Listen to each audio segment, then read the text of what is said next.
Are you struggling with the chicken wing release just like this?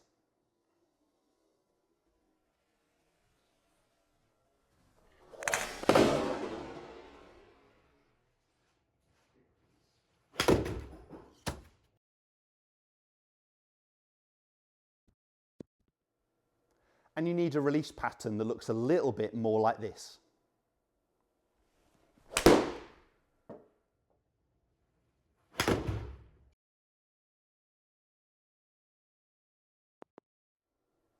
Then this video is definitely going to be for you. I'm going to share with you a couple of really simple exercises to improve that movement, get you rotating the body better and allowing that lead arm to fold as it should do to control your club face. Make sure you check it out. So you'll have seen there quite a big difference between those two golf swings.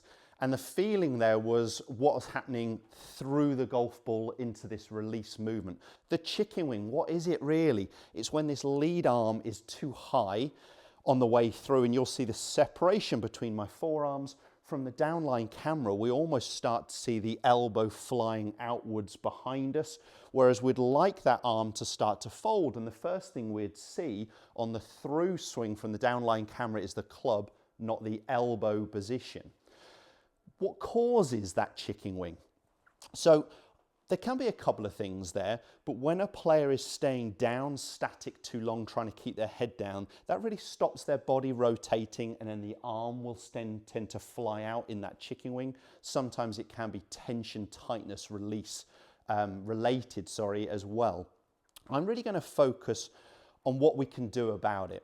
So for a number of golfers who are getting this chicken wing release pattern where they're leaving the club face open like I did on the first shot there, it caused me to come up short of the green, right of the green, a little bit higher flight than I'd normally expect to see. I often see that the golfer is trying to almost hold their angle, hold their lag too long with their hands ahead, and they end up with a lot of tension here in the forearms.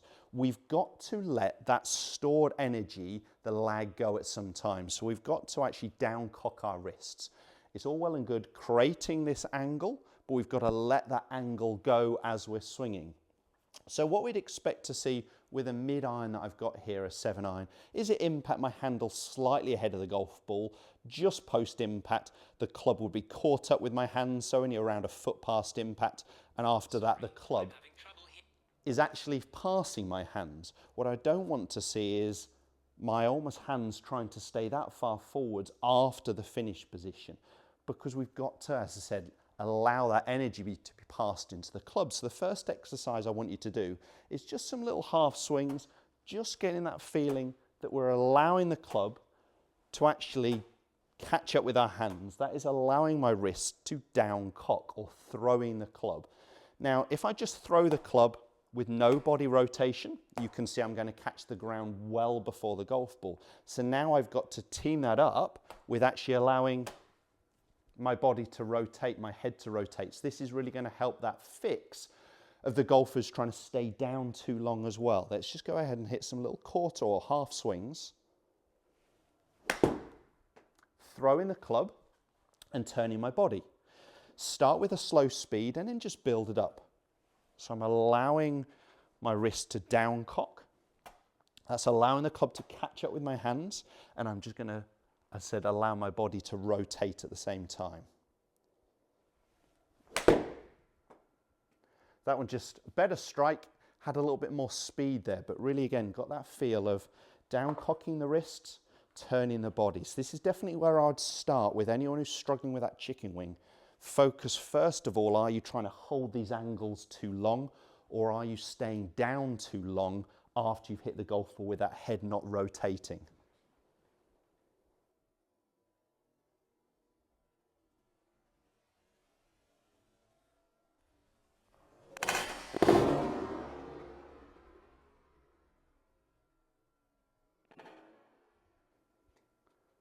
Okay, so definitely gave me the feel with those three shots, down cocking the wrists and rotating the body through.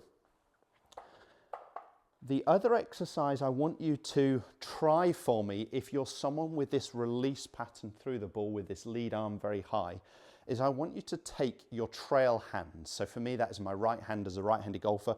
And I'm going to put it behind my lead arm, my lead elbow.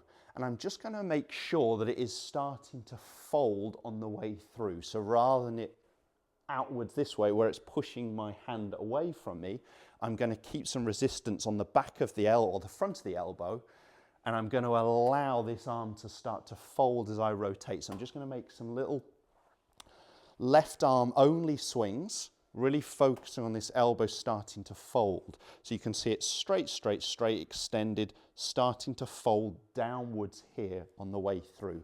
So this drill is just going to help you feel at what point should that arm start to fold downwards. And it's almost going to be the opposite of the backswing. So in the backswing, you can see here my trail elbow is down.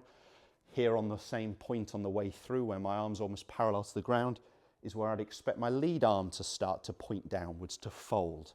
So you could go ahead and try and hit some, but just doing some little practice swings, lead arm only, without the golf ball is fine. It's very hard if you've never done it before. I wouldn't do it too much speed. You can see there I've only hit that, 60 odd yards, but really focusing at what point does this arm start to fold downwards. So what I'm going to take to my actual golf swing, I'm going to take the tension out of it, because tightness in my arms here is going to stop me wanting to throw the club. I'm going to make sure that I allow my wrist to downcock and team that up with the rotation of my body. And that should start to allow this arm to fold downwards correctly on the way through. So light, soft grip, relaxing, allowing my club to feel like it catches up with my hands. And that felt a very powerful move. It's just a little left of target. Let's see if I can finish with a better one. But the contact, the strike felt good. It was long, but it was cheating long, going a bit left of target. My real conscious thought there was trying to feel like I throw the club. This is good for anyone who's too steep on the way down as well. If you're taking big divots, flighting it really low, it may well be you've still got this issue that you need to, yes, create lag, but we've got to let it go at some stage. We can't just hold it, hold it, hold it. So I've got to allow my wrist to downcock, and I've got to rotate my body.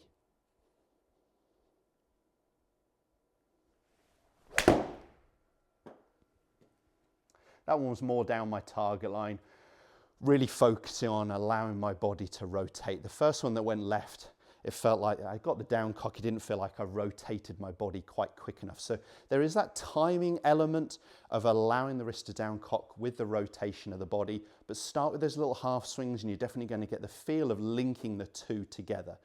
If you did enjoy the content, if it has helped you, put some comments below. Great way to hear from you in any videos you'd like me to film. Make sure you subscribe to the channel for all the other content, at least 2 instructional videos a week.